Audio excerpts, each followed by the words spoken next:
ప్రేమమూర్తి నా భార్య. చాలా బాగుందండి. నవస్వరం కథలలో కనిపించే నాయక నాయకులు ఉన్నాయి మీ జీవితాలు. ఆదర్శమవుతున్నారు అక్కడ పచ్చడి లేదు. ఇదే నీకు చెప్పడం. వాడు పెళ్ళానికి కాలు పెట్టానని, ముక్కులో జండుగా పెట్టానని, చీరంతా ఊర్చానని, అదంతా పెళ్ళాంగిలో ప్రేమని డోమని బల్లకడాలి చెప్తాడు. అదంతా నువ్వు నమ్మేసి రేపటి నుంచి నన్ను కూడా అలా చేయమని జాతకాన్ని సమాసాలు చూసారంటే ఊరిపోయేది. చేస్తే కట్టేట భార్య మీద ప్రేమ ఉన్న వారు ఎవ్వరైనా ఆమె బట్టలు ఇస్త్రీ కూడా చేస్తాను. నువ్వు నీ భార్యను ప్రేమించలేకపోతున్నావు, అందుకే ఇలా మాట్లాడుతున్నావు. నీ ఆధిపత్యంలో అరగతొక్కాలని చూస్తున్నావు. నీకు నీ భార్య మీద అసూయ. ఆమె గవర్నమెంట్ జాబ్లో నీకంటే ఎక్కువ సంపాదిస్తుంది, నువ్వు ప్రైవేట్ కంపెనీలో ఆమె తక్కువ సంపాదిస్తున్నావు. అది నువ్వు తట్టుకోలేకపోతున్నావు.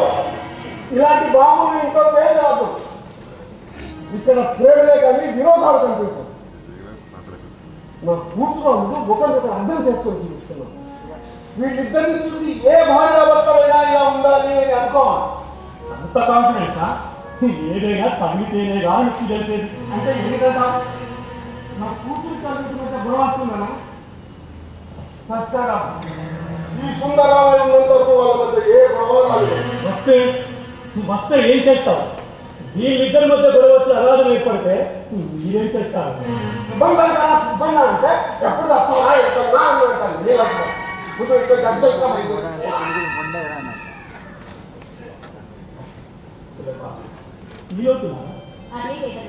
మీరు సదాగా నేను వెళ్తాను.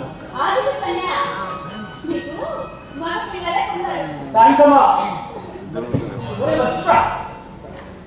శుభవార్త తెచ్చిన శుభ సందర్భంలో మీ అందరికీ పసందైన విందు భోజనం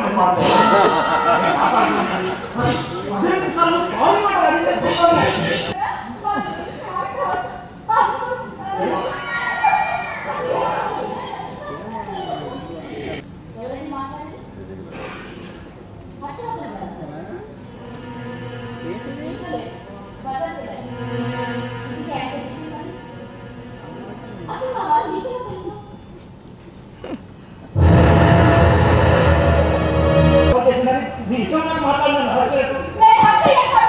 మాట్లాడాలి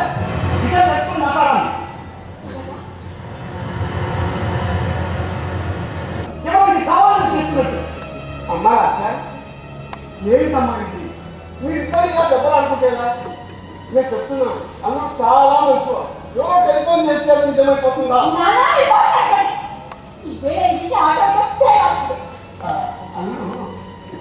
నువ్వు పప్పు ట్యాక్స్ కట్టుకుంటావు. అక్కడ ఏదైనా